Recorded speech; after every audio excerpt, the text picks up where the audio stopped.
Sucesso pode se tornar um hábito, mas para se criar um hábito é necessário que pelo menos passe pelo seu cérebro aquele tipo de pensamento 21 vezes. É como um passarinho. Um passarinho para voar precisa de 2 asas. Você nunca vai encontrar um passarinho voando com uma asa só. O indivíduo, para ser bem sucedido na vida, ele tem que aprender a trabalhar com os 2 lados do cérebro. Primeiro você tem que saber escolher. Você diz, não, eu sei escolher. Provavelmente você não sabe. Sabe por quê? Você escolhe aquilo que é possível. Você não escolhe aquilo que você realmente quer. Você já escolheu o impossível? Isso é que nós queremos discutir aqui. É a escolha do impossível.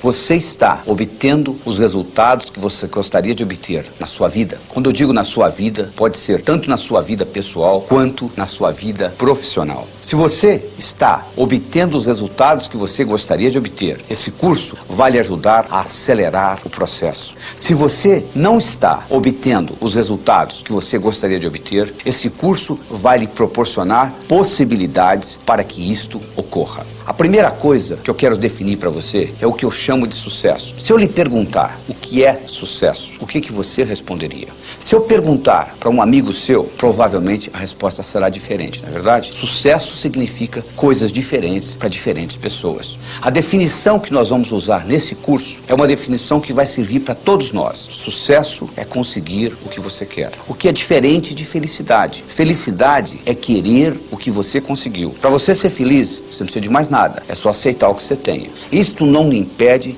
de continuar almejando outras coisas na vida. Eu não sei lhe ensinar a ser feliz. Agora, sucesso, sim, é uma ciência. Do mesmo modo que você aprende física, que você aprende química, você pode aprender a ser bem-sucedido. Para que qualquer coisa ocorra no seu universo físico, são necessários 3 componentes. São necessários o querer, o saber e a oportunidade. Imagine que você queira atravessar um cabo de aço de um prédio para outro. Você queira, você sabe atravessar, mas não existe cabo de aço. Você não vai conseguir. Vamos supor que você queira, existe o cabo de aço, mas você não sabe. Impossível, não é verdade? Se você sabe, se você tem o cabo de aço, mas hoje você não está afim, você também não vai atravessar. Então o que nós vamos mostrar aqui no sucesso é como que nós criamos esse contexto onde esses 3 componentes se manifestam. Se você continuar fazendo o que você sempre fez, você vai continuar obtendo o que você sempre obteve. Não é só assistir o vídeo, você vai ter que fazer alguma coisa diferente. Porque se fosse só assistir o vídeo ou só ler, você poderia ler a Bíblia e ir para o céu. Não é bem assim, não é verdade? Então o que nós vamos exigir aqui é que você assista o vídeo, você vai ter que assistir esse vídeo várias vezes, porque repetição é a mãe do aprendizado. Como é que você aprendeu a andar? Você levantou, caiu, até que um dia você andou, não é verdade? Você não aprendeu da noite por dia. Sucesso também, nós não conseguimos aprender da noite para o dia. Você tem que estudar, você tem que ler, você tem que assistir esse vídeo várias vezes para que isso seja incorporado na sua estrutura psicológica e faça parte de você, que você internalize, seja parte de você esse conhecimento que nós estamos passando aqui. Depois que houver uma internalização disto e você começar a aplicar, isso vai ficar automático para você. Do mesmo modo que você não precisa se automotivar para escovar os dentes, você simplesmente pega a escova, a pasta e escova, na verdade, já se tornou um hábito para você. Então, do mesmo modo que escovar os dentes se tornou um hábito para você, sucesso pode se tornar um hábito. Mas para se criar um hábito, é necessário que pelo menos passe pelo seu cérebro aquele tipo de pensamento 21 vezes. Existem pessoas que se escondem no passado. Eu sou assim porque o meu pai fez isso, porque a mãe fez isso, porque a minha infância foi assim. A sua infância já passou. Não tem nada que você possa fazer a respeito. E não adianta você se preocupar com o futuro, porque o futuro ainda não chegou. Se você anotar todas as preocupações que você tem, mais de 99% daquilo que você se preocupa não vai acontecer nunca. Então você está perdendo tempo se preocupando com isso. É verdade? Se você comprar um aparelho eletrônico numa loja, ele vem com um manual onde que liga, onde que desliga, como que regula. Você recebeu isso aqui, que é a coisa mais sofisticada que existe no planeta. Chama-se cérebro. Tem 10 bilhões de neurônios. E você não está usando nem 3% da capacidade que você tem aí. Já imaginou o potencial que está armazenado? Sócrates dizia que o homem preguiçoso é aquele que poderia ser melhor empregado. E de acordo com a definição de Sócrates, todos nós somos preguiçosos, porque nós poderíamos estar utilizando o nosso cérebro de uma forma totalmente diferente. George Bernard Shaw dizia o seguinte: eu penso uma vez por semana e sou famoso. Já imaginou se eu pensasse todo dia? O que ele queria dizer com isso? Ele queria dizer com isso que a maioria não usa o cérebro para pensar. Usa o cérebro para ter pensamentos. É totalmente diferente. Se eu lhe pergunto se há 5 dias atrás foi um dia antes de quarta, que dia que será depois de amanhã? Para você responder essa pergunta, você tem que pensar. Mas o que você faz 99% do tempo é ter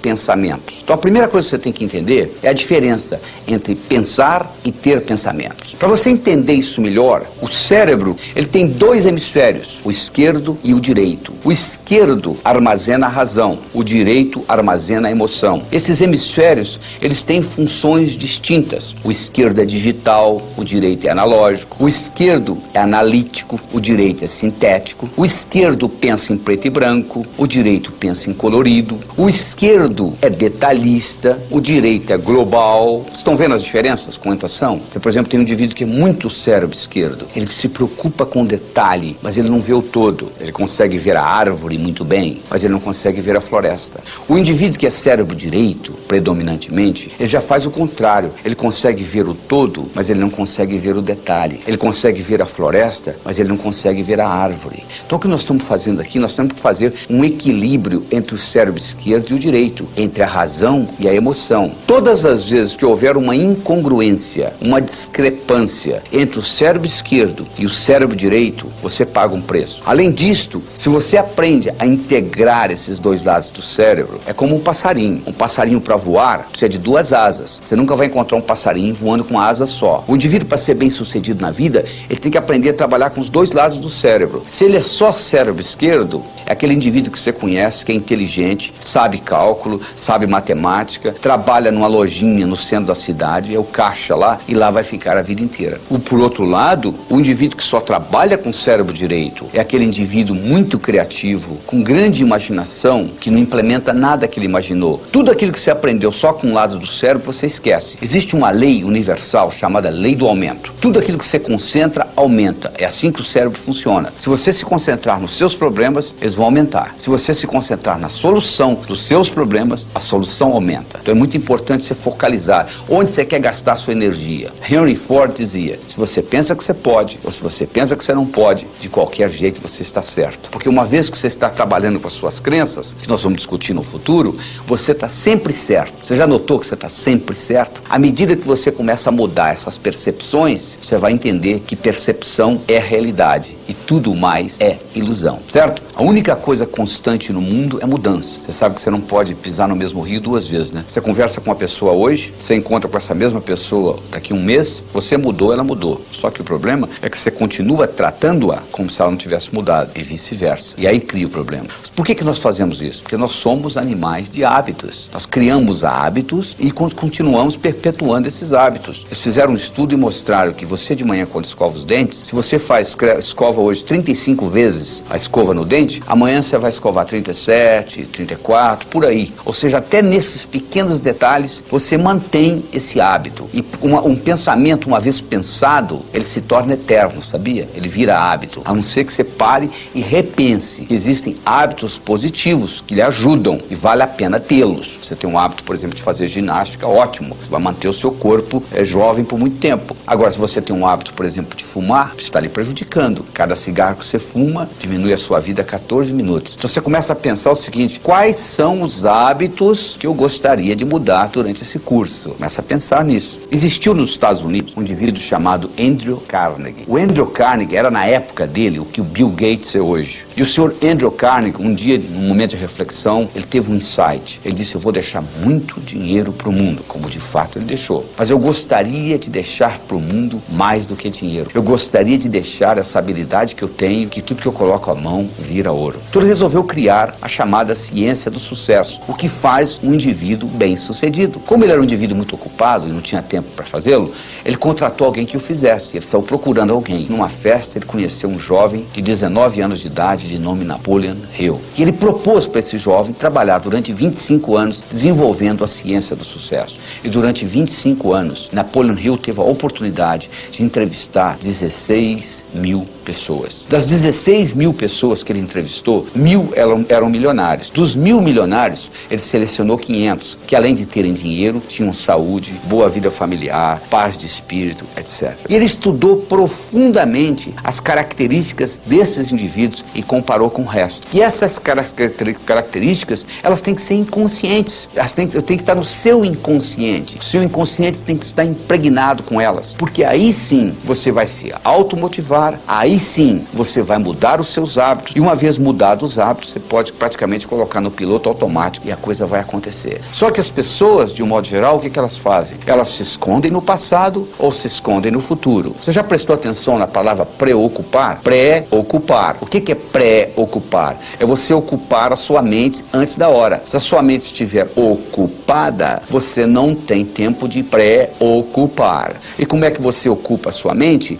Se comprometendo em fazer uma diferença na sua vida. Se você hoje de manhã teve no café da manhã ovos com presunto, a galinha que botou os ovos estava envolvida no seu café da manhã. O porco estava comprometido. Ele deu a vida pelo presunto, para ser transformado em presunto. Você entende a diferença? Se você não gosta de você, o mundo não vai gostar de você. O seu desempenho, tanto pessoal quanto profissional, nunca será maior do que a sua autoimagem. Como melhorar a sua autoimagem? Como melhorar a sua autoestima? E isso tudo é codificado linguisticamente.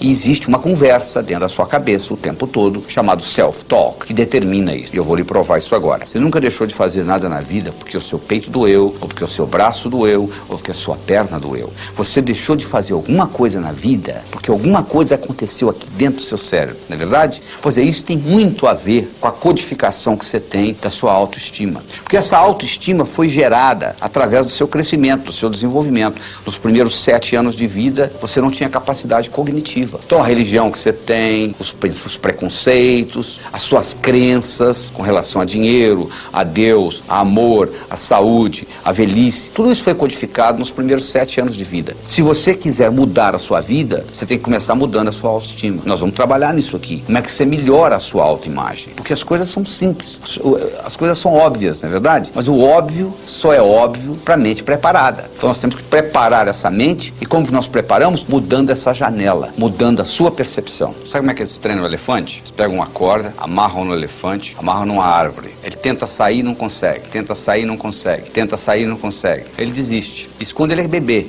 Aí ele cresce pensando que ele está amarrado numa árvore. Quando ele já é adulto, o palhaço amarra uma corda nele, amarra na perna do tamborete, da cadeira lá. Ele continua pensando que está amarrado numa árvore. Nós podemos fazer a mesma coisa com pulgas. Você coloca a pulga dentro de um jarro, fecha o jarro. A pulga não gosta de ficar dentro do jarro. Ela pula, volta.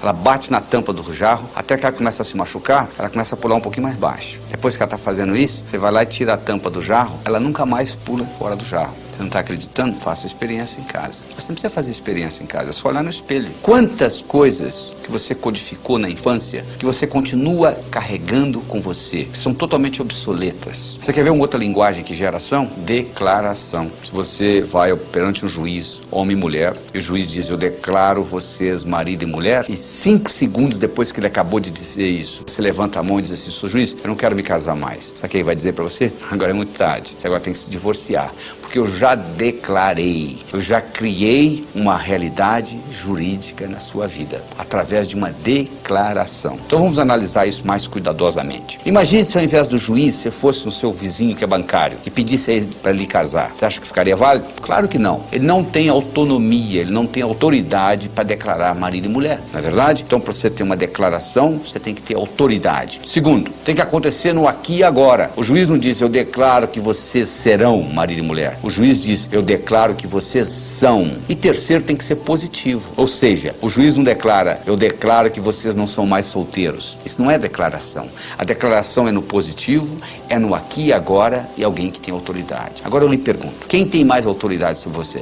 Você. Então você tem a possibilidade de recriar você linguisticamente. Esta é a verdade. E como é que você recria você linguisticamente? Declarando. Eu declaro que sou inteligente. Ser fazer, ter. As pessoas pensam que é o contrário. Se eu tivesse inteligência, não, eu declaro ser inteligente. Eu passo a fazer o que gente inteligente faz, eu passo a ter inteligência. Eu declaro ser próspero, eu passo a fazer o que gente próspera faz, eu passo a ter prosperidade. Por isso que o ser vem antes do ter. Porque se você tiver o ter sem o ser, não pertence a você. Eu declaro ser a força criadora na minha vida. Significa que tudo que ocorrer de bom e tudo que ocorrer de ruim, eu sou responsável. Eu declaro ser saudável, fisicamente, mentalmente, emocionalmente, espiritualmente. Eu declaro ser sincero para comigo mesmo. Eu declaro ser livre. Significa que eu sou livre, você é livre. Eu tenho direito de pensar o que eu quiser, você tem o direito de pensar o que você quiser. Então, à medida que você vai fazendo isso, você vai mudando a cibernética do seu cérebro. O seu cérebro trabalha ciberneticamente. Cibernética é a disciplina que estuda sistemas autônomos. Nós também temos os nossos termostatos. Você tem um termostato para dinheiro, tá? Como se tivesse escrito em letra invisível na sua testa o quanto que você vale por ano, é isso que você está ganhando. Você tem um termostato para saúde, você tem um termostato para relacionamentos, e você pode modificar esse termostato através da linguagem e através da visualização. Se você visualiza e sabe visualizar com nitidez, se você sabe visualizar a cores, isso tem um impacto enorme nesse termostato. William James foi, que é considerado o pai da psicologia moderna, ele foi um filósofo, um psicólogo, professor da Universidade de Harvard. Ele tem uma frase famosa que é a seguinte: o passarinho não canta porque está feliz, ele está feliz porque canta. Porque uma vez foi perguntado ao Dr. James: Dr. James, na sua opinião, qual foi a descoberta mais importante no campo do desenvolvimento humano nos últimos 100 anos? Ele disse: na minha opinião, foi que antes pensava-se que para você fazer, você tinha que sentir primeiro. Agora nós sabemos que o contrário também é verdadeiro. Você começa a agir e o sentimento aparece. Então não fique esperando que o sentimento apareça para você começar a executar. Comece a executar que o seu termostato vai mudar. Você começa a modificar isso e o termostato modifica. Se você pegar a sua energia vital e espalhar ela entre o passado e o futuro, não sobra energia para o aqui e agora. Se por outro lado você for capaz de concentrar isso tudo no aqui e agora, sem resquícios de passado ou de futuro, você vai poder fazer coisas que parecem milagrosas, porque você está utilizando energia no momento presente, no aqui e agora. Mas o que acontece de um modo geral? Você às vezes quer utilizar, mas dentro de você existem crenças que vão contra. Então tem-se o que na psicologia se chama de dissonância cognitiva. Dissonância cognitiva é quando você faz uma coisa e lá no fundo você não gostaria de fazer. Então faz... Eu vou dar um exemplo muito simples. Imagine você com 7 anos de idade. Você não tem nem capacidade cognitiva direito ainda. Você sabe que você vai num lugar importante porque eles colocaram a melhor roupa que você tem. Eles te levam num lugar onde tem alguém pregando, seja um padre, seja um pastor.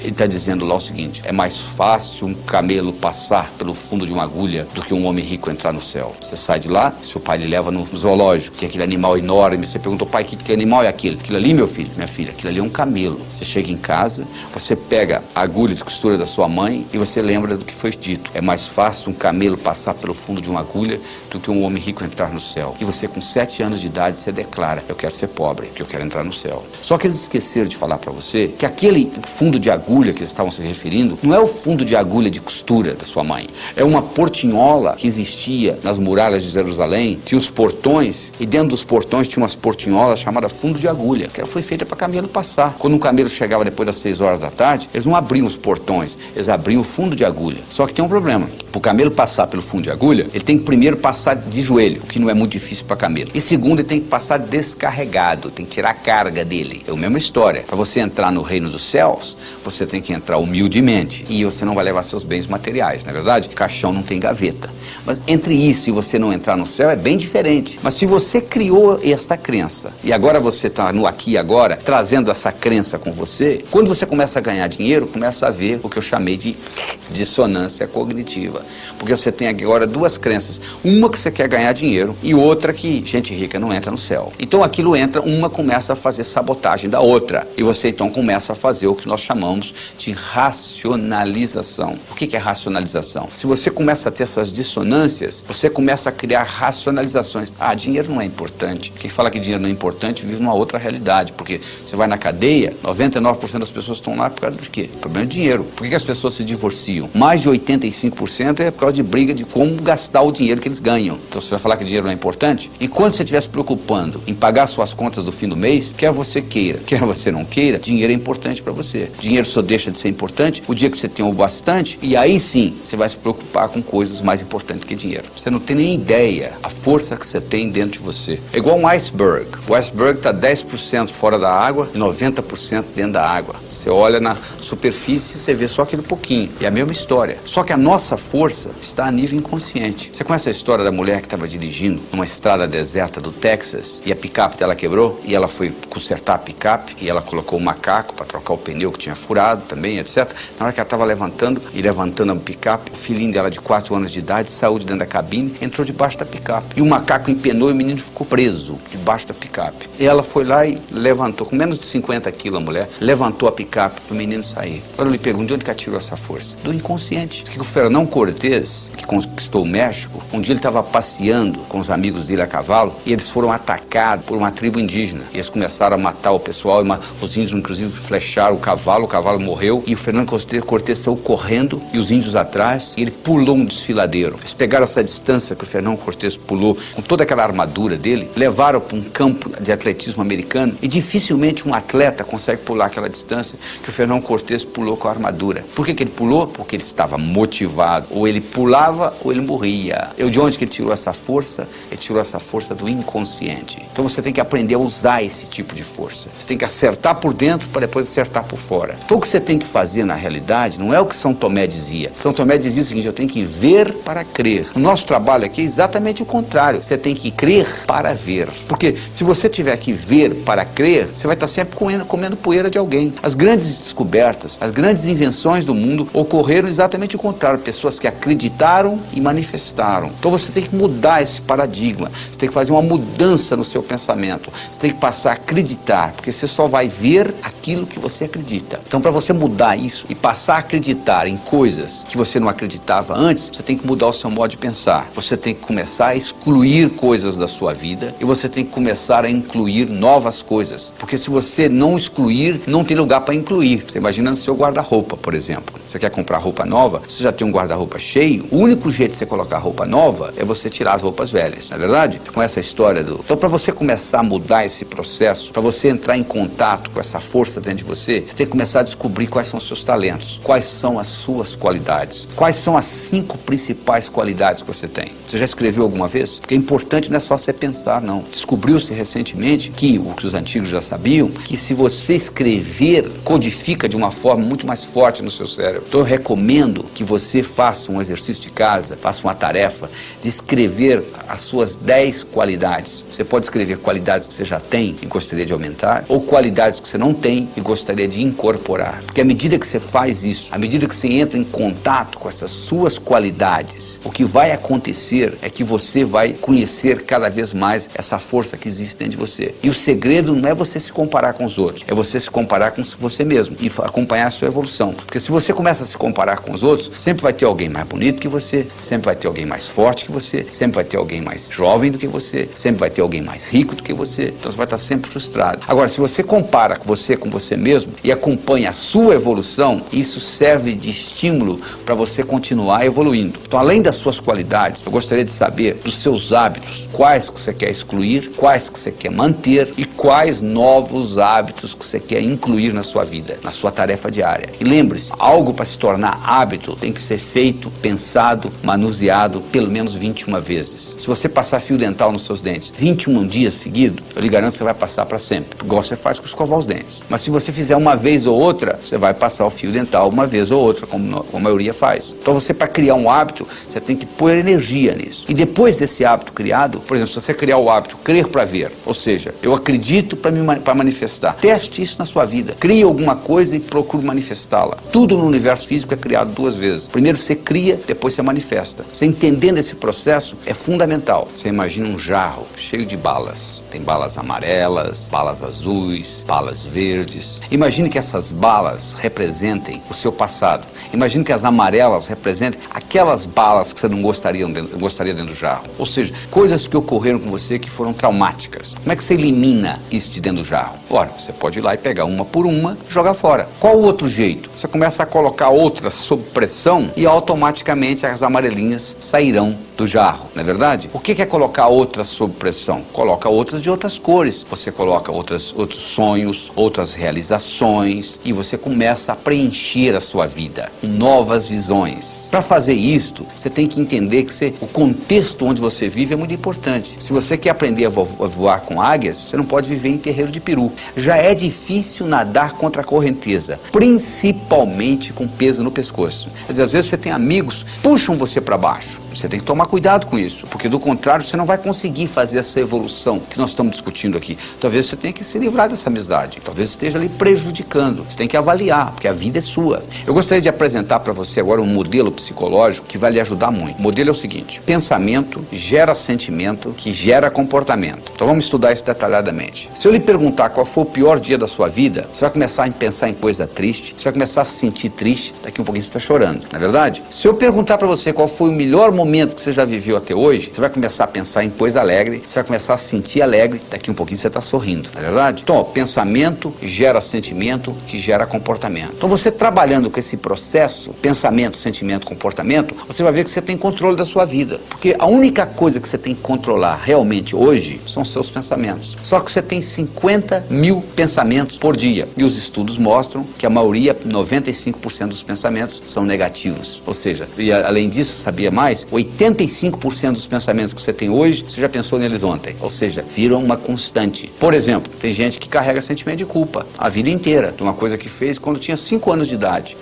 Eu quero que você avalie o seguinte: quais são os sentimentos de culpa que você está carregando? Aquelas balinhas amarelinhas que tem lá. Ou você pode até carregar ansiedade. Só que culpa é um sentimento do passado. Ansiedade é um sentimento do futuro. Você não se sente culpado por uma coisa que ainda não aconteceu. E você não se sente ansioso por uma coisa que já aconteceu. Então, se você aprende a viajar no tempo, como nós falamos no vídeo passado, se você aprende a viajar no tempo, você pode fazer o futuro virar passado e o passado virar futuro. E com isso, alterar essa dinâmica. Outra coisa importante para você diminuir essas amarelinhas é você perdoar. O perdão, antes de ser um sentimento de amor, é um ato de inteligência. Antes de ser um ato de amor, é um ato de inteligência. Se você não criar o seu futuro, alguém vai criá-lo para você, talvez de uma forma que você não goste. Então é melhor você criar o seu. Existe um provérbio chinês que diz o seguinte: é muito difícil prever, principalmente o futuro. O único jeito que eu conheço prever o futuro é inventá-lo. E como é que você inventa o futuro? Você inventa o futuro aprendendo a trabalhar com a tecnologia de linha de tempo. Não interessa a sua infância, não interessa o que aconteceu com você, você pode transcender, começar de novo. Para você transcender, para você começar de novo, você precisa trabalhar num tripé. O primeiro é escolha, o segundo é mobilidade e terceiro é mudança. Primeiro você tem que saber escolher. Você diz: não, eu sei escolher. Provavelmente você não sabe. Sabe por quê? Você escolhe aquilo que é possível. Você não escolhe aquilo que você realmente quer. Você já escolheu o impossível? Isso é que nós queremos discutir aqui. É a escolha do impossível. Esse curso não é escolher aquilo que você acha que é possível. Nós não estamos discutindo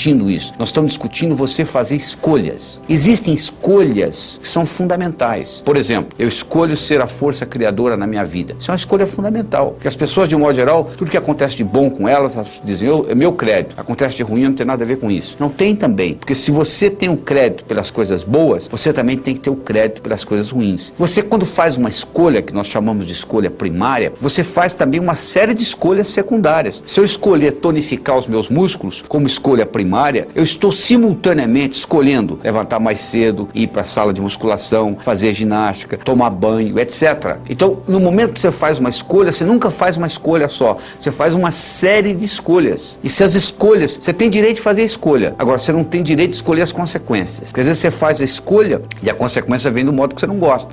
O seu livre-arbítrio está em fazer a escolha e não escolher as consequências. Muitas vezes você faz uma escolha que você acha que é certa e no fim você vai ter consequências drásticas. Mas feita a escolha é a primeira coisa. Depois de feita a escolha, você tem que gerar alguma coisa, ou seja, uma mobilidade. Você tem que ter uma ação, porque tem que acontecer alguma coisa entre a sua escolha e se manifestar. Esta manifestação, então, gera mudança. Você diz: mas só que, claro, isso não ocorre da noite por dia, porque no processo criativo, nós temos 3 fases. Você tem a fase da germinação, a fase da assimilação e a fase da conclusão. A fase da germinação, eu tenho uma ideia. eu tive uma ideia. Você já notou quando você tem uma ideia nova, tem muita energia? O universo sabe que quando você tem uma ideia, pra você decolar um avião, você precisa de uma energia enorme. Você já imaginou se o avião gastasse a mesma quantidade de combustível que ele gasta para levantar voo? Cada 30 minutos tinha que parar para abastecer. Então, na germinação existe uma grande energia despendida. Aí entra num processo de assimilação. É um processo lento. Se você planta uma semente, não adianta, sei lá, no dia seguinte ver se nasceu a plantinha. Não nasceu ainda. Mas se você pegar aquela semente e levar um microscópio, você vai ver que dentro da semente estão ocorrendo muitas reações bioquímicas que não está visível a olho nu. Se você quer andar de bicicleta, você anda, monta a primeira vez, cai, monta a segunda, cai, monta a terceira, cai, monta a oitava, cai, monta a nona, anda. Você não pode pular da primeira para a nona. Mas quando você estava andando a sexta, a sétima, a oitava, a sensação que você tinha é que você não estava aprendendo, não é verdade? E de repente você andou. Isso chama-se assimilação. Aquilo, o organismo vai incorporando aquilo. E tem gente que germina uma ideia, quando entra na fase da assimilação, diz, eu tive a ideia errada, eu vou abrir outro negócio. Ele abre outro negócio, antes de começar a dar lucro, vai mudando para outro, para outro, para outro. E aí isso aí vai ficar acumulado no cérebro do sujeito, ele nunca conclui nada. Se você não conclui o que você germinou, você não libera energia para novas germinações. Então chega uma hora que seu cérebro satura, você começa a ter insônia, você perde o entusiasmo pela vida e etc. Então como é que eu resolvo isso? Muito simples. Você diz assim, quer ver? Eu vou tomar café da manhã. Eu estou tomando o café da manhã. Eu terminei de tomar o café da manhã. Eu vou dirigir para o trabalho. Estou dirigindo para o trabalho. Cheguei do trabalho. Cheguei ao trabalho. Então você vai fazendo germinação, assimilação, conclusão. O seu cérebro treina nisso. Quando você diz assim, eu vou abrir uma empresa, o cérebro diz, poxa, ele falou que ia tomar o café da manhã, tomou. Ele falou que ia dirigir para o trabalho, ele dirigiu. Ele falou que vai abrir uma empresa, vai sim, vamos abrir. Parece uma coisa simples, parece uma brincadeira, mas tem um impacto enorme na sua vida. E à medida que você vai fazendo essas escolhas, talvez entre em conflito com outras escolhas que você tenha feito. E Pablo Picasso dizia o seguinte, não existe construção sem destruição. Você quer construir uma casa? Você tem que furar o buraco, não é verdade? Você tem que estragar o solo. Você tem que derrubar a árvore para fazer para madeira. Você tem que quebrar a pedra para fazer a brita. Então, do mesmo modo, se você está querendo construir novas coisas na sua vida, criando seu futuro, provavelmente você vai ter que destruir algumas das coisas concluídas. Às vezes você tem que mudar sair de um relacionamento que não esteja funcionando, e etc, etc. Então não é só fazer, não é só construir, você tem que destruir também. Não existe construção sem destruição. E um modo de você fazer isto é uma técnica que você vai fazer viajando para o futuro. Você vai pegar e escrever uma carta para o seu melhor amigo ou amiga, datada de agora 6 meses, do dia que você está assistindo isso aqui, você coloca 6 meses para frente, e a pessoa pode ser até falecida, já não faz diferença, e você vai escrever uma carta contando para essa pessoa o que aconteceu de bom com você nos últimos 6 meses. E você escreve com o verbo no passado, como se já tivesse acontecido, só que é para frente. E você guarda essa carta e você lê essa carta 2 vezes por mês. E você vai ver que você estará criando o seu futuro. Você acabou de fazer, quando você escreve essa carta, você acabou de fazer as suas escolhas. Mas cuidado com aquilo que você escrever, porque aquilo que você colocar lá, provavelmente vai acontecer. E nada é de graça no universo. Tudo tem um preço.